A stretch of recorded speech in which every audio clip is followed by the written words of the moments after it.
Welcome to episode 7 of Non-Reader Reacts, our newest show that is sweeping the nation. Today we have our lovely ladies, G-Mom and Lady Catherine, who are non-readers of the series, but they are enjoying the show, and they are here to give us their feelings, thoughts, and predictions. And we have a special guest host, KayK. We're going to be talking about episode 7. This is the second to the last episode of the season.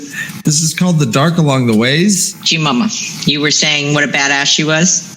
I was saying that there are a lot of badass women in this show, and I refer to them a lot, but this one here is the baddest of the asses so far, and the women in the show.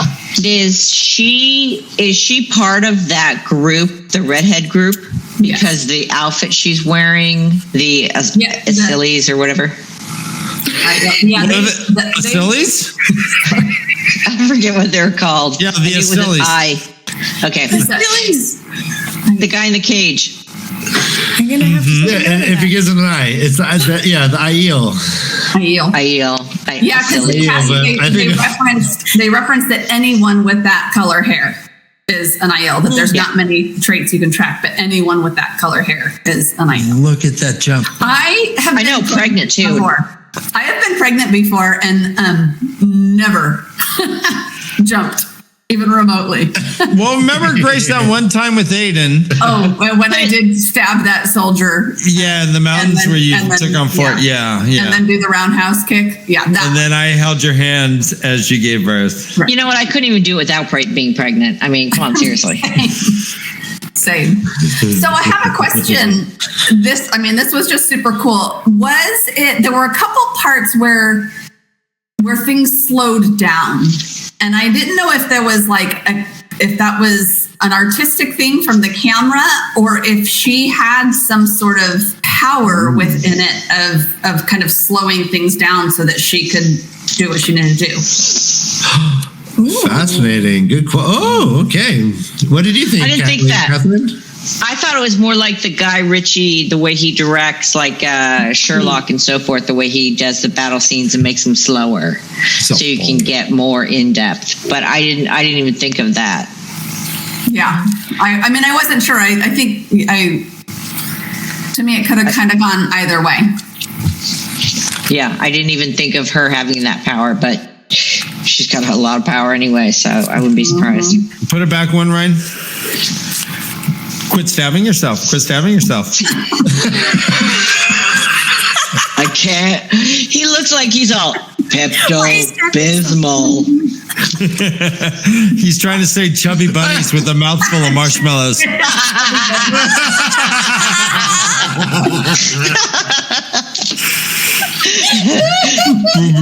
Oh, I stabbed you.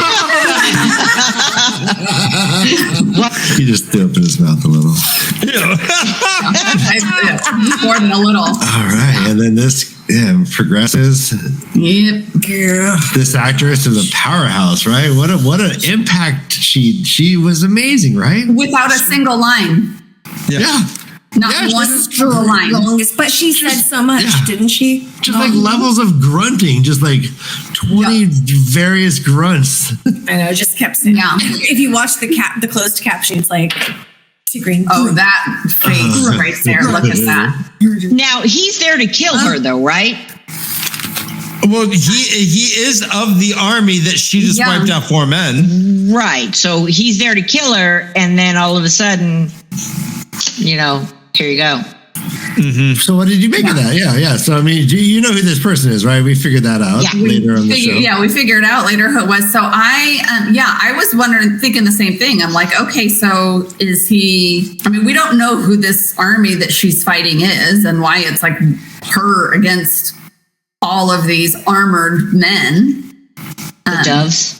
Or why this one is chosen to show her mercy.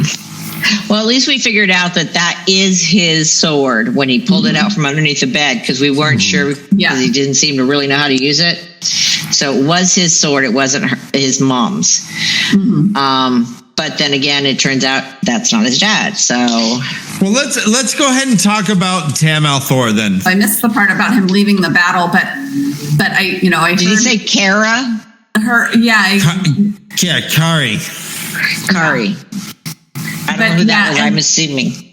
And saying that he, it was cold. It was in the snow. It was. Did he reference Dragon Mount? Did he? I can't remember everything that he was saying, but obviously he was referring to this. He says, so he's doing this while doing archery, and in his head, he hears Tam go, Kari, it was so hot, he was crying, he was so tiny, and then thunk, bullseye, and then Rand breaking the door, thunk, bullseye. And then the mountain seems familiar, thunk, bullseye. Right. Oh, that's it. Yeah, that's a cute kid.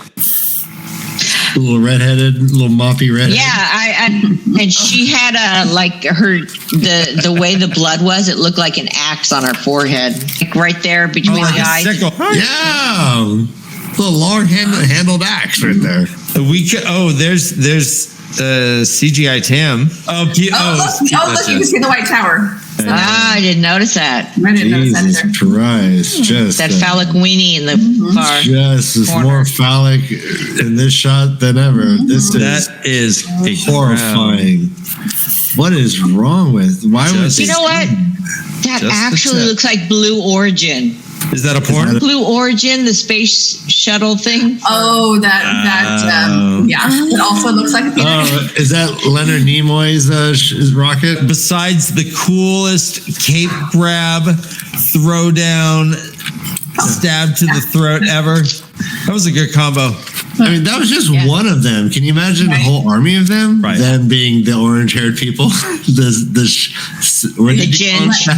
The eye sizzles. The Ginge Army. The Ginge Army. Yeah, you're right, Ryan. I mean, it is pretty. I mean, that's her. And I mean, we saw all those. Like right when it opened, there were like a bunch of dead people all around. So I don't know if she killed all of those people too, or if, I mean, it seemed like she was running through and trying to run away from.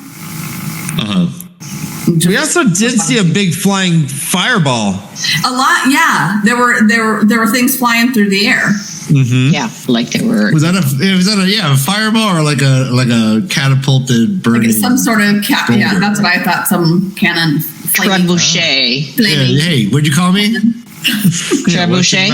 What's your mouth? Hey, we don't use that language around here. Jesus Christ, this is the way of the lead, Catherine. They go, boom, the tally sequence, and we are in the ways. Mm-hmm. Let's talk about the ways. Yeah. What do you think? It reminds me, and this is a far stretch, but like in The Princess Bride, right? Where they go into the the forest. Despair? Yeah. The fire swamp. Yes. Fire swamp. Right. So they have these things. So they're like, okay, be careful because this machine, the machine chin that can come. There are like all these evils in the ways that you need to watch out for. ROUSs? And ROUSs. And the lightning sand. I would like to hear what was worse than falling into a never-ending pit. Personally. Right. Because Rand didn't want to hear any of it, but Loyal's like, "Oh fuck yeah!" There's like, I'll tell you. I can think of 4 like right now. The ways were once green and verdant; things grew in there, but now it's just this kind of broken ruin of a place. And I don't know why that was important at all. If that was important, if that was just him rambling, or if that was an important fact that we need to know. Did you want to interrupt him? Well, how does he know if the ways can only be opened by a Asante girl? Then how does he know how green and lush it used to be and all that stuff like he's been in there before? I think that they have the Ogier have something to do with the ways and being able to travel there, because he seemed to be the one. He knew about him. He knows about everything because he reads. But I thought he was a bookworm. But to read this little direction thing, they were calling on him to be able to read the directions. Like Moraine didn't know how to go through it. So there's something where the Ogier or he. I mean, but I thought he was referring to like his people too. The hieroglyphics. Okay. Yeah. Go ahead, Catherine. Just it looked like hieroglyphics to me, and I don't know if at this point we've noticed that they're being followed yet or not. We didn't know. This was like one of those weird things that it's like, all right, what the heck? There's something wrong here. Oh, but and Perrin saw it like through the dark up ahead. He's like, there's something up there in the pitch black. Yeah, Rand's those like, little eyes. Yeah. I see it too. 2. And Perrin's 2 like, steps to the left. I don't know. Yeah. 4. And I see me. I see me. Yeah. Stand up, sit down, fight. I think I see Creed up top. Creed. Oh no. I'm kidding. Oh no. Creed is better than you two. No. More of that coming up, don't we? This happens. I think this is the very first time I actually noticed that Perrin was interested in Egwin. Before you're like, I didn't see it before. Before it was more, I felt it was more brotherly and friendship. And then this one was like a whole 180 for me. All of a sudden he's like, and then, with the thoughts in his mind, how, you were in love with someone else and this and that. But I did not see that before in the other episodes that he was truly infatuated with her, because this is the first time I noticed it. Yeah. Did you guys see signs of it before? I thought it was friendship. I'm right there with you. I thought they just had a kind of a lovely relationship together, but yeah, brother, sister, friendship. kind of. Yeah, that friendship. But well, before they fall asleep, in the ways there is a little bit of a Matt discussion. They were like, "Well, we gotta open this thing back up. We gotta get back to Matt." Egwin's like, "Bro, he left us. I'm with her. I agree with her. Dude could have came in just like everyone else did. He didn't. He was the first one to go. Can I change my mind? Outside." He's the only one who said, right. Can I? And she said, yeah, it's too late for us all. And he's like, want to bet? Yeah, watch me. Yeah, I'll show you. Yeah. I didn't sign the contract. She said, Matt left us. Yeah. Yeah, and Rand was pretty pissed about it. Yeah, but Perrin wasn't too pissed, and he was supposed to be his, best friend for life, the one calling him when he was lost and all that stuff. And Perrin didn't say anything. Well, he was just like, it's Matt. Well, Lan says something. Lan's like, what if it's him? And she's like, if it's him, then it's good that he's not here. Off. Yeah, we're better off. Yeah. Because he has, quote, inherent darkness in him. Yes. Any thoughts on that line there, guys? So that word inherent, did he have darkness before the Evelson darkness that, before the dagger? Yeah, she does go on to say the dagger was feeding off him as much as he was off the dagger. Right. Yeah, so that's what's insinuated. I also think that he had the strength to fight off the dagger and survive it, so he had to have the power already to start with. Something, yeah. I don't think it was just from the Evelson, but I think it didn't hurt. And that I think the sword and him are still connected. Yeah, evil sand, because when he was vomiting, it looked like sand. Oh, the evil sand. We shortened it to Evelson. Yeah. We make up our own words. We're like fantasy authors. We're like fantasy authors. We're just making stuff. I love it. Yeah. It's a whole new language within a world that has an entire seriously language. Our next dog is going to be named Evelson. Totally. And Rand and Egwin snuggle. Perrin looks off, and Much to Perrin. Perrin's all lonely. Yeah. And Eve is always a little bit sad. Then it looks like bats came. Well, define what you're talking about. Bats came. Slumber buddy. The wind? No, all the didn't it look like bats were flying around them? Okay, so first what happens is there's a whistling, and Egwin goes, "Oh, hey, what was that?" Huh? And then she looks up, and there's a Trolloc that pounces over the side. Right. So she woke up when they were traveling. She's the one that woke up when the Fade was there, and now she's the one that woke up. there too. You're right. You're right about all that. Yes. And then that's where she pooped her pants. That's when she put Yes. right there. Right there. This is the money shot. This is the shit. This is the First money you say shard. it, then you This do is it. the money chart. This is the money shard. Rewipe. As soon as that channeling happens that we see, He looks This old. guy was. He's wearing that. He's wearing jewelry. He's got pimp see that? daddy. He's fancy. He's super fancy. jewelry. He's a That's dandy. that's his Fancy chain, as well. Ryan. That's his chain of bones. He's a dandy. He's got this like he's got this kind of like very nondescript leather strap. He has a right man here. purse. Yeah, man man bag. purse. Yeah, that's where That's, yeah, right here. He's He's wearing Trolloc on Trolloc. This is a new look for Trollocs. and then boom. What the fuck? Is that patent fake? Like, Oh, you guys. yeah. I mean, they showed him come out. They showed him come out Right. of it later, but I didn't see him there in this scene. I did not either.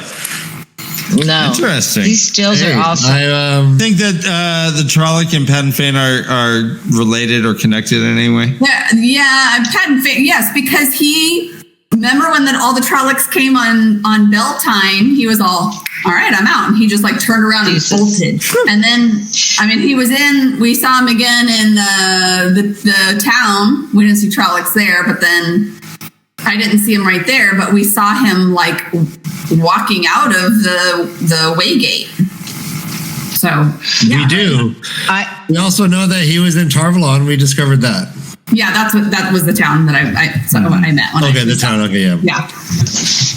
Yeah, he was there. But I mean, so he's following these people, or he, when he was in Tarvalon, we didn't see any Trollocs with him. But Correct. yeah, he's a shady dude. Shady dude. What do you think, Lady Catherine? Are they connected? Yes, and I think that I don't know if you've noticed that she's starting to look really haggard and shitty. Oh, And I think she's got some of the osmosis from the sword or the knife. The Evelson has attached to her, and that may be what is following them also. Oh, snap. Like a little beacon? Like a little shadow, yeah. I don't know. She had that all up in her mouth and stuff. Yeah. Oh yeah.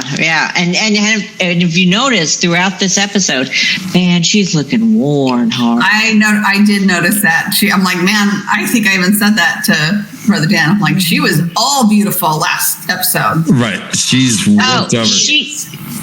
She's almost looking as bad as when she had the poisoning from the growler. She's pale. She hasn't really brushed her hair. Well, let's talk a little bit about the Mashin Shin. Mashin Shin, as you referred to it, Lady Catherine, is the bat or whatever those flying things.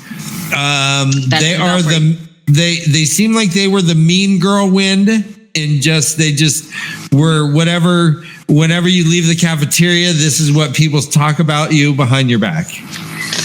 It also seemed like their worries or fears the wind was playing. Feed on their insecurities. Feeding off all their insecurities. Right. Yeah, and I was being facetious about the mean girl thing. Yeah, but and one of them was interesting to me. Oh, and that was, and Lady Catherine already said it, where we heard Perrin say, you killed your wife on purpose because you love another woman. And that was the first time we kind of heard that, and just all of whatever their fears are or worries are sort of like what haunts them. The wind knew. We were told that using the one power within the ways is a beacon more or less for this. And sure enough, as soon as it happens, this wind starts. What do you think would have happened if they didn't split? Would they just get really depressed? And then black wind, what does the black wind actually do to someone? I think it would drive them crazy. Yeah. And they could just step right off the ledge into nothingness. I think it would just drive them insane. Or like the nephew that stabbed himself at the table. He just gave up all hope. Right.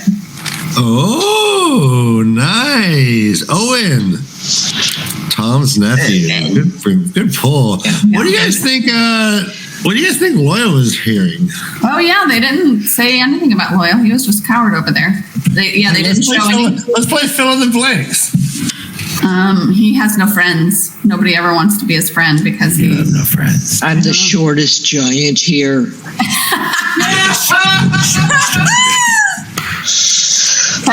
You call yourself a giant. I'm supposed to be huge. Is my hair redder than his? You call that a real hairdo? It looks like ramen fell on your head. Has that massive globe of power again with like seemingly no effort. Right, so when she wants to protect people that she loves, like all of these folks, she's had it. Right out the face. Yeah. Now, did you guys? Oh, sorry. She doesn't even need choreography. Oh, yeah. Where everything else is, everyone else is doing this. She's just like, bitch, get out. Yep. It's my girl. And then Maureen looked like she was trying to take some of that to open up the doorway. She was like feeding off of extra energy. I thought she was doing her own. She was like, what? It looked like it was coming from behind her.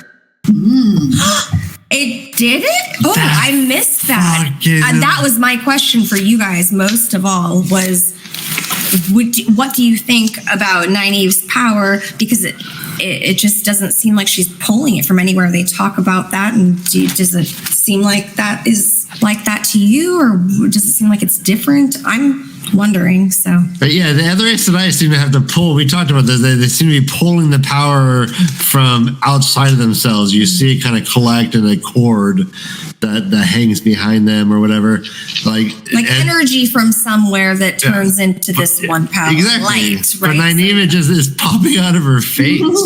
Like seems to be emanated out of her pores. Like out of every pore of Nynaeve shoots it out. And I just what do you is the energy. Yeah. Huh. Oh, but I don't know that they were bats, but but I see what like the bad thought. They were dark, shadowy things. Yeah. Oh fuck! Again, that light didn't do good for his hair. No, he didn't need any more electricity in that. Did he? Yeah. He already look at Perrin. Perrin looks almost Renaissance.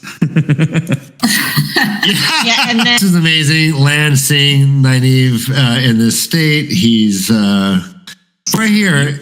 I really want to focus on this. I noticed it when I first watched it, and then I'm really glad I captured it. He very gently touches her, and then they're running out. And it's very gentle. It's so they're sweet. out, and this is PTSD land right here. Everyone who's watching, if you have experienced trauma in your life, please get help. We are going to be looking at images of people who are suffering. Yeah, everyone looks weeded out right here. They're just like, oh my god. And then you hear Loyal's crying. Maureen mentions it. I felt like she was, I wanted her to be a little more gentle with them. Like they all just experienced something really traumatic. And like she knows, I mean, because she heard it too. So she knows, but she was just like, don't listen and let's go. Like, I don't know. We saw a softer side of Maureen last episode, so I was longing for that for these people. Like they needed something. Yeah, little pep talk, not. Yeah, she does say, you all heard stuff. All right, suck it up. Let's go. Put it out of your minds. Put it out of your mind. Yeah, and then turned around and left. Pull up your big boy pants. Yeah, well, they're all like seriously have like tears. Lan. Some of them didn't get over it. Lan's a little baby. So, did you guys hear when the Mashinshin, when the black Sand, what is it? Martian. The evil bat. The bat. Martin Sheen. Yeah. Martin Sheen went through and said all these things. What they said this specific stuff to Lan about her, and I'm wondering which her you think they were referencing, or this thing was referencing for Lan specifically. Yeah. Is it Nynaeve? Yeah. Or Moraine? I thought it was Moraine. I mean, at that point, I thought it was Nynaeve. Yeah. I really did. Down the middle. That's amazing.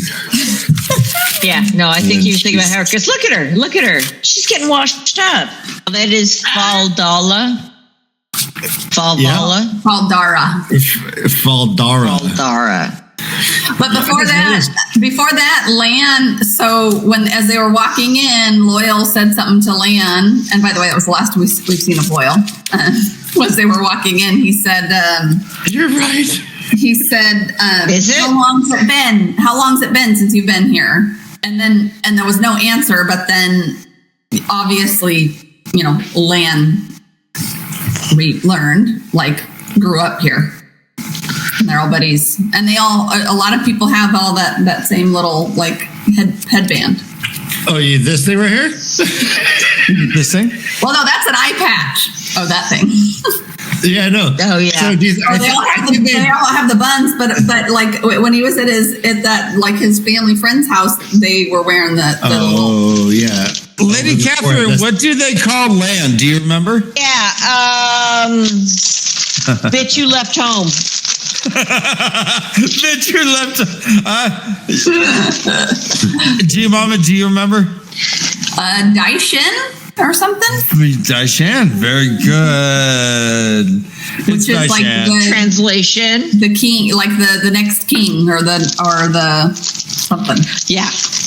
It's a title given to future kings of Malkir that we learn later. Now, is Malkir supposed to be Dicer, or is it another place? So he's supposed to be a king of, or a royalty of a place that is no longer in existence.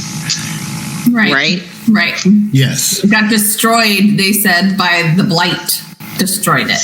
His entire family was killed. He was rushed off by an armed man of his father. I think they said smuggled out. Yeah. So I'm very curious to know what the Blight is, because we saw it and it just seems like this plants that take over. So I don't quite understand if it's like these evil plants that take over, but also he said they were slaughtered. So there's some. Yeah. In the plants, there were some skulls. Yes, there was, exactly. But that still could mean that the plants just take over and suffocate people. But he used the word slaughtered. It's like Little Shop of Horror. Yeah. Yeah, exactly. Seymour. I love that show, by the way. Anyway, I don't know. I'm interested to understand more about the Blight and then how they're keeping it at bay. If it destroyed others, and then who slaughters? They just don't water it. They finally figured it out. Okay, we're just not going to water it anymore, and then it won't kill us. Okay, so we meet Min, is the head of a tavern, it looks like. Moraine is familiar with her abilities. They refer to her as a seer, and she does see things from the people at the table. Specifically, she sees from Perrin that he has yellow eyes and blood running down his chin. Mm-hmm. From Rand, we see he is rocking a baby. Mm-hmm. And from the girls, she sees a white flame and a ring of gold. Ooh, nice. Ooh, nice one. No, we got some shots here. And a connection among all of them. There's Rand with the baby. I think when they showed him holding the baby would be from the wisdom and the warden, because they hook up later. She becomes an acai, and he is a warden who is never to get married, and they have a child, and Rand has to take care of it because the child had dark hair. It had more of it wasn't a ginge, so I wouldn't assume it was his. So I'm thinking that wasn't a ginge. Wasn't a ginge. Okay. Wasn't a ginge, so she wouldn't assume it was. A ginge being a ginger. Ginger. Oh, I thought you were saying like a race of people in this world or the ginge. Like a genie. no. So doesn't that look like more that it could be the combination of Dark those hair. two? Just a random thought. There's a lot of them I have. And I was thinking, I was trying to think, I'm like, okay, she sees, is this the future she sees? She just sees things within the pattern. So, I was wondering if that was him as a baby. And so she was making the connection that he was the baby that she saw in her first vision, however many years ago. But as I see it, it's not a redhead baby. But I was kind of thinking that. I'm like, these aren't necessarily like, this is what's going to happen in the future type things. They're just things that are part of the pattern. Interesting. They kept saying, they would never didn't say pattern. Pattern.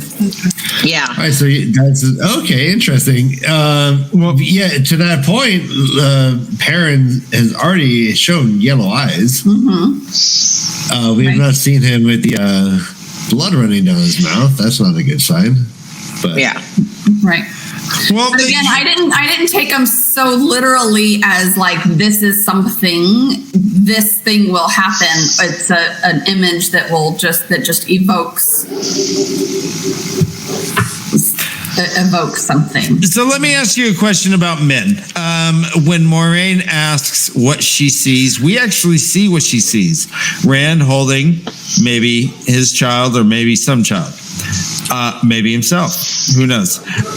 When he asks men what she sees, she says rainbows and carnivals and 3 beautiful women. Okay. Yes. So my question to you is this a truthful reading, or was she seeing Rand holding that infant again? Do these readings stay consistent, or will they change? Catherine, go ahead.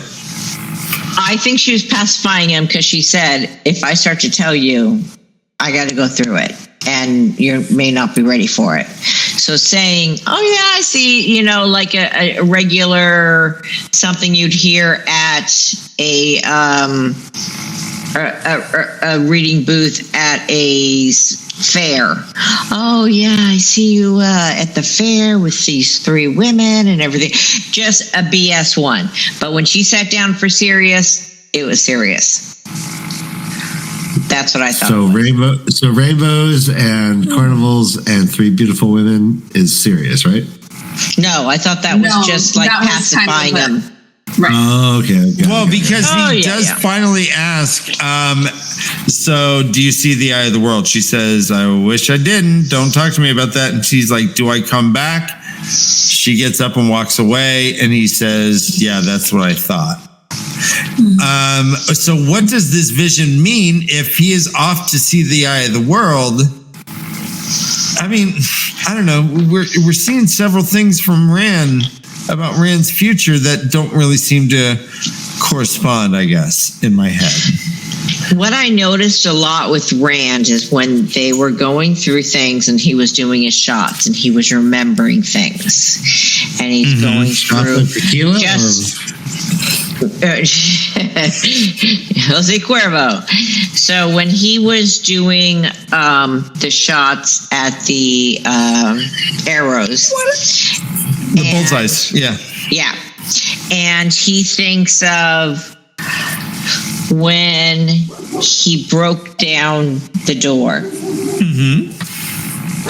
and he's like, "Okay, I broke down the door." Whoops. He goes, if you look If you look really closely, because I have no life and I looked really closely, it appeared that he not only broke down the door, it was his bow. His bow turned into something and gave him the power to break down the door. Oh, and the bow did that in a couple of different things that gave him superiority over things. The bow kind of like when something was happening, the bow turns into liquid and it like helps him. That's interesting. I saw it as the power, like the channeling that we see from Moraine when he started doing it. It was just the kind of the ribbon and then kind of this. I didn't see it as a bow. See, that's the bow. He had it, and it turns in from the bow into like this squiggly. Oh, interesting. So he's holding the bow in his hands when he's running into the door. Yeah. And then it turns into this liquid vaporish thing that helps him push the door open. So I don't know if the strength is him or the strength is from the bow. And if the bow is telling him, shooting the bow. If the bow is telling him what he wants to hear, and that, or showing him what he wants to hear, like he's the one who did these shadows, not Egwin, and that he's the one who did this, and he's the one that did this, and is the bow trying to? Is that? No, dude. Really one of my favorite books is a Brandon Sanderson book with a talking sword. Like, you are killing me right now. Really. No, it's the bow. Like in the beginning, I didn't know if the women had the power or the rings had the power. Now, does he have the power, or is the bow having the power, and then the bow is feeding him and making him think he has the power and that he is the one? Oh, so you're not saying the bow is like sentient. You're just saying the bow is kind of like a power source, like a generator, like an Appalachian generator. Yes. Okay. What? Running on solar powers. Well, there is an interesting use of this bow and arrow with Rand. He is a first shooting arrows. There is no bullseye. Right. That's what I was going to say. What I was noticing when he was shooting earlier, when he was, I don't know, either, again, brooding. He does that a lot. He was not getting bullseyes at all. Mm-hmm. And then, then he went and got some from Egwene. Maybe that was what helped him focus. So then as he started thinking and kind of putting all these things together, and with these memories, it was like, then they were the bullseyes. With each single memory, then it was going to the bullseye. So there was a focus that came with that. I was equating that from those two scenes. Hey, what I feel is I am confused. I don't know if in his heart of hearts, Rand thinks he is the one, or if he thinks that he is saving the others by doing this. Ooh. Well, that's a good point. Let's get into that. He has these flashbacks. He has a flashback where he smashes open the door. He has a flashback of his dad talking about stuff. And he has a flashback of him protecting Egwene and there being a power source that comes out from that. And then from there, after he has those flashbacks and hits the bullseyes, he goes to Min and asks her what she sees about him. Okay, go on.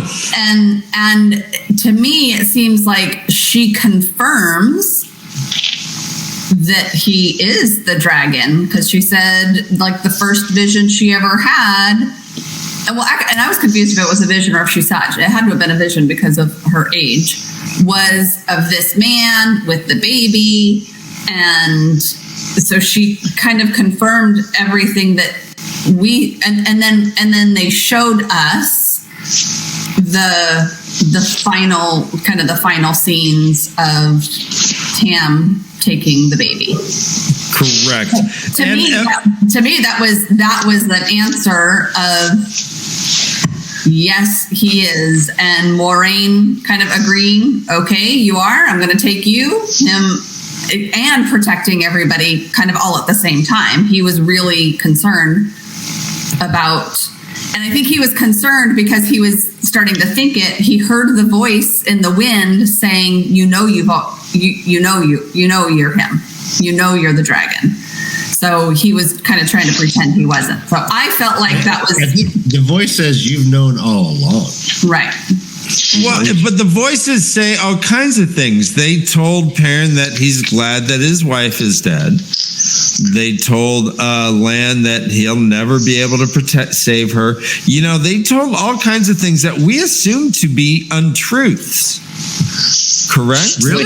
I don't assume them to be untruths. I assume them to play on their fears. So it may or may not be an untruth. It's playing on their fears. It's not like the wind is saying you're it, and he's like, okay, the wind told me I was, so I was. It was a piece of all the other parts of the puzzle. Right, but Perrin hears that he doesn't love his wife, and he directly counters that in front of Rand and says, the only woman I've ever loved is my wife, and is staring him in the face. Rand doesn't see what he heard as being something he has to contradict. He just says, oh, yeah, you're right. Yeah, okay. I don't think if we don't see someone die or we don't hear for sure that you are, if it is not spelled out, it's not true. I don't believe that she was hinting around saying, oh, you this, you that. I don't think she's telling him that he is. I think she's just like, yeah, well, you know, no one seems to know that you could be, but I don't think he can do it alone. I still don't. Because he's seen the powers of the others. He's seen the green, the blue, the yellow eyes. Whether he believes that he did the world of enchantment instead of the wisdom, then no, fine. No, that's not what he did. He didn't do that instead of the wisdom. He knocked the Trolloc down. Yeah, but I think he's thinking that he's doing all of this stuff. He's not giving any credit to any of the others for what they've contributed or they can contribute. Oh. That he's the one who can do it all, and he's either isn't and is going to save the others by not bringing them and having them die, or just sacrificing himself and taking one out that is... Yeah, Catherine, I think that's the point. Is you're correct on the second end. Right before that scene, when they leave, they pretty much have a discussion saying, well, whoever's not the dragon is going to die. It's going to be two forces of nature. Sorry, I don't want to see any of y'all go. I love y'all, but you're all going to die, except for the dragon. Rand saying, all right, I'm the dragon. I'm protecting my friends by taking him on myself. Why are they even going to go if they don't have to? It's me that you need, Moraine. Just take me. And I sympathize with that, and I agree. I wouldn't take my friends to their death at all. But do you think he really thinks he is the dragon, or is he just thinking that this is, lowering the odds? Well, I mean, that's my question to you. I think he thinks he is. Do you think he's the real dragon? I think he thinks. Is he going? What's happening? Yeah. Sorry. No, two sorries. Sorry. I think he is the dragon, and I think. I mean, to me, I felt like that was the answer we got from this episode, from seeing everything from that open to it being kind of then confirmed by Min and then all of his things. So it's not the one thing like that the wind told him he was. So now he believes it. It was all of these things together. So I think, that's why, and he's protecting his friends. I think that's what we're supposed to think, but I think that he can't do it alone. I think it's a group venture, and I think that he's going to, be the savior, be the man, and this and that, but I don't think he can do it on his own. I think they're going to catch up with them and all work together. Moraine puts a hit out on Matt Cawthon. Oh, yeah. That was, yeah. I missed that the first time I watched it, and then the second time I'm all, no, she didn't. She did. But she did. She says, tell the Red Aja about a boy named Matt Cawthon. Have him find him. Yeah. She's like, I need to send a message to the White Tower. They need to find a man. Yeah, when she's all, really? And who does the message go to? She's all, the Red Aja. I'm all. Yeah, she likes to take him out. But is he there for the knife? Is Matt there for the knife? Mm-hmm. That could very well be. And it may tie into Moraine's comment about this inherent darkness he has. Maybe they're simpatico. Yeah, they're feeding off each other still, not in each other's presence. Mm-hmm. Right. Even if he's there for the knife, the Red Aja is coming for him and gonna gentle him or whatever. So, Lady Catherine, I do believe that there's a possibility that, whoever's in Faldara will follow them to that other world. There's no reason why that Lan and them won't just follow them, and somehow be a part of that whatever is going to happen at the end. But what do you think about Matt? Matt's not going to be there, correct? Do you think so? Do you think Matt will be there somehow? Can they do it without Matt? Because you said Voltron, they need to be there. Yeah. So interesting. Matt's still in Tar-Valon right now. Right, I don't know.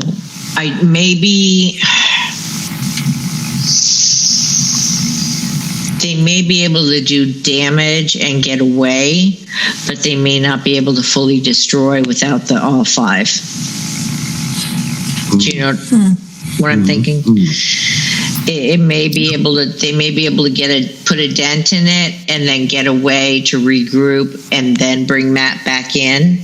If he's still on the side of the light and not the side of the shadow, and if he's still on the side of the light, then they can work together and complete the mission.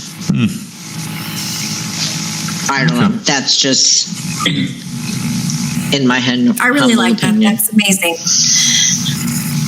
I think that's a really amazing take. Yeah. Lady Catherine. Well, thank you, ma'am. To be in your presence. But I think it kind of be like super friends, and so if Rand is like Superman, where he's kind of arguably the best of the super friends, but they're way better when they're all together. So maybe he's still I still think he is the dragon. I don't disagree that that the others all obviously have powers and have something going on too. So if and I don't disagree too that they're not just going to sit there and be like, all right, let's wait until they get back. I mean, what's his name? Lan was all peeved that he took off without him. So yeah, they're following. They're going to follow him, and then I think, like you said, help him. But I still think I don't think there's one dragon. I think there's more than one, because it was many-headed before. And I think that the many-headed has split into the group set. As a first-time reader, I cannot confirm or deny that, because I genuinely And as a first-time watcher, I don't know either. Well, speaking we're in this darkness together. Speaking of following, Land goes off. He talks to Moraine. She's like, don't you have goodbyes to say? And he's like, yep, peace out. Moraine is the sneaky sneak, follows him. Nynaeve. Who did I say? Maureen. Oh, I'm sorry. Nynaeve is the sneaky sneak. She follows him, gets called out, gets invited in to a beautiful family dinner. Lovely. And this is where we hear the Daishan phrase. His soldier friends called him Daishan too, and so did the other. We heard, like, since he got into that city, people were calling him that. Not just that dude. My daughter thought it was totally creepy. He was following him, standing outside of his dinner. Yeah, that was kind of like a creep. But Dad's a peeping Tom. Yeah, what's for dinner? The dinner was, it was lovely seeing him in his element and just being kind of part of it. They have what looks like pho. Didn't look like pho. Yeah, it looked like pho. Yeah. There's some Vietnamese soup. They go back. They stand in front of Land's room. Land stares into her eyes and is like, all right, time for bed. Bye. Boom. and Nynaeve's like, no, I kind of don't want this night to end. She goes back into his room, says, do you want me to leave? He answers with his kisses. But Land is has a warder build, man. Yeehaw. He sure does. Beat up. Lots of scars, but He's got the V up front. When he turns around, it's like, could your trousers be a little bit lower? Tighter. Yeah. Lower, tighter, not on at all. Well, and then she was brooding again after, like. She was. Way too quick. It's like, yeah, way to go. Well, I'll just sit here with my braid. Seriously. Shelly wakes up again. 45 minutes. Okay. So we find out that dude saved Land. We find out the true meaning of Daishan. And Nynaeve says, oh, a king without a kingdom, a boy without a family. No wonder you finally found your place here. What were your thoughts about that whole conversation? And then it ends with him saying, don't leave, stay. Baby, don't go. Baby, don't go. Baby, don't go. She hates Moraine. She hates the Aes Sedai, right? So she still has this just whole thing of, like, she wants Land, but then this just disdain for who he is connected to, and that he, like, kind of like that he chose them when it's like everything that she dislikes. So she was just kind of being a little bit pissy about that. She's like, yeah. And it also kind of, so I mean, like, you didn't have a family, now you have one, but it's her. And I also kind of felt like, as she was describing him as, like, no family, this orphan, she was describing herself as well. Right. It encompassed a few of them almost. Mm-hmm. And Land actually does hold the mirror up to her and says, a wisdom never weds. I look at Moraine as the way that you feel responsible for these children. They don't own you. You do it because you want to. Yeah. Yeah, he did put that right back on her. That was good. Yeah. I'm anxious for next week. Yeah. When Egwene pointed back at Nynaeve as well, when she was like, we're not going, this is ridiculous, we're not doing it, and Egwene's like, it's just because of Moraine. Like, if you took her out of the picture, you would want to do this. Like, she is, all her decisions are being overshadowed by her hate for the Aes Sedai. Okay. Yeah, it's true. That's how she grew up, and that's how she's just lived her life. Mm-hmm. Right. And well, we also spent an entire episode learning about the warder bond, right? Right. And she witnessed that. Like, but then she. Sorry. Go on. No. To talk about that, like in light of that, like I can't, that jealousy is almost warranted. Can you imagine like meeting someone, falling in love, and like realizing that they have like a bond that might even be stronger than love? Yeah. Well, then Rand said, you need to go and be the Ashanti and I'll be your warder. Because no one else would. I know no one knows you better than me. Well, but actually what he said, and this is kind of to what Ryan's saying, is I won't let anyone else do it. Right.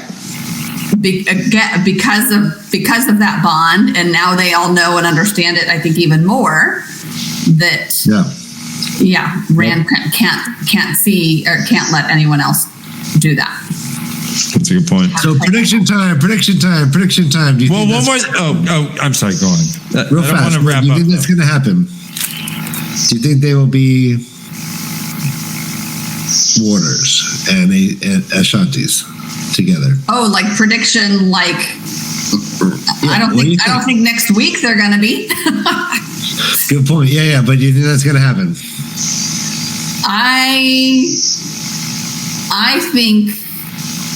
I think both Nynaeve and Egwene will be Aes Sedai. For sure. Now, do you think Rand will be Egwene's warder? I don't know. That seems a step down. That I'm going to say no at this point because he just said that he was. I feel like that's too easy. But then it's like there wouldn't be 14 books if he was like, okay, now I'm going to say you're the warder. We all live happily ever after. I think the wisdom is going to be the seat. I think Maureen and the current seat will no longer be alive. And I think the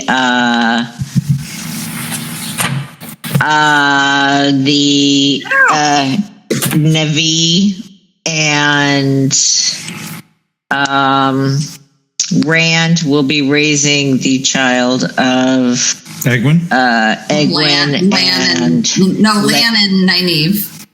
Lan and Nynaeve. Yes. Let me one more thing here. Min, amongst her visions, she saw something around Moiraine. Yeah, I was just thinking that too. She said the Amerlin seat will be your downfall. Right. Yeah. Well, marriage. But will her downfall be from this Amelin seat or future Amelin seats? Because it doesn't have the Amelin seat continues with different people, so it doesn't mean it's the one in it now. It could be the next one or the next one. Right. So I don't know. But I'm right there with you. I thought that same thing. Grace, what do you think you number this episode? Like what? Like the rating of this episode? Yes. And who is your favorite? I liked most scenes in this. There was like one or two scenes that that bugged me, but this one might be like a solid. Well, I'm going to give it an 8.5. Nice. Okay, who was your favorite? But it might go even to 9 because the baddest ass in the beginning was my favorite. Are you kidding me? She was freaking awesome.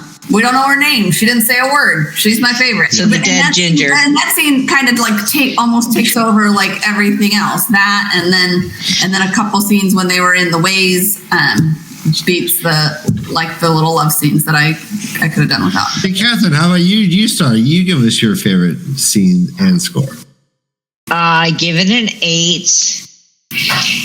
And my favorite scene was them fighting their insecurities with the power. As to who was controlling the power is another thing, but by using the cloud power, I like that scene. How is Pen Fane using the ways, Catherine? Pen Fane. I think he's a shadow walker, and I think he's a bad guy, and I think he's a spy for the guy with the 20 teeth. Oh, the Fade? They call it, yeah. Okay. Yeah, because either the Fade or the the Tinker Man or the Dave Grohlers wakes up. Okay. Edmund Wing. So all of them are evil.